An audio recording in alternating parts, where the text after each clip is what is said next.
Hello అండి, అందరికీ నమస్తే.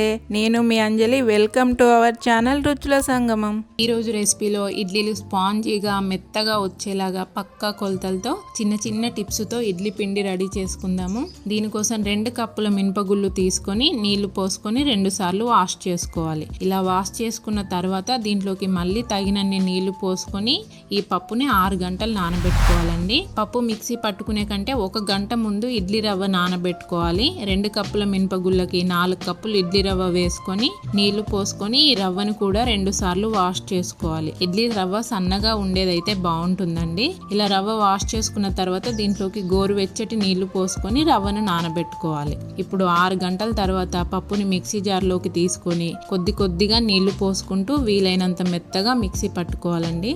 ఇలా వీడియోలో చూపిస్తున్నట్టు ఈ కన్సిస్టెన్సీలో మిక్సీ పట్టుకొని ప్లాస్టిక్ కంటైనర్లోకి ట్రాన్స్ఫర్ చేసుకోవాలి. ఇడ్లీ పిండిని ప్లాస్టిక్ కంటైనర్లో స్టోర్ చేయడం వల్ల 2-3 రోజులైనా ఫ్రెష్గా ఉంటుంది. దీంట్లోకి మనం నానబెట్టుకున్న ఇడ్లీ రవ్వని నీళ్లు మొత్తం పిండేసుకొని వేసుకోవాలండి. రవ్వ వేసుకున్న తర్వాత ఉండలు లేకుండా అంతా బాగా కలిసేలాగా కలుపుకోవాలి.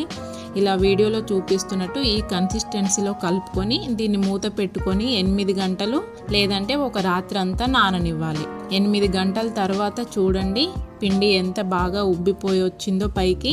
ఇలా ఎయిర్ బబుల్స్ ఫామ్ అయినట్టుగా స్పాంజీగా వచ్చిందంటే ఇడ్లీలు చక్కగా వస్తాయి. దీంట్లో సాల్ట్ ఏమీ కలుపుకోవద్దండి. మనకు అవసరమైనంత పిండిని వేరొక గిన్నెలోకి తీసుకొని మనం తీసుకున్న పిండిలో మాత్రమే సాల్ట్ కలుపుకొని ఇడ్లీలు చేసుకోవాలి. మిగిలిన పిండిని మూత పెట్టేసుకొని ఫ్రిడ్జ్లో పెట్టేసుకోండి.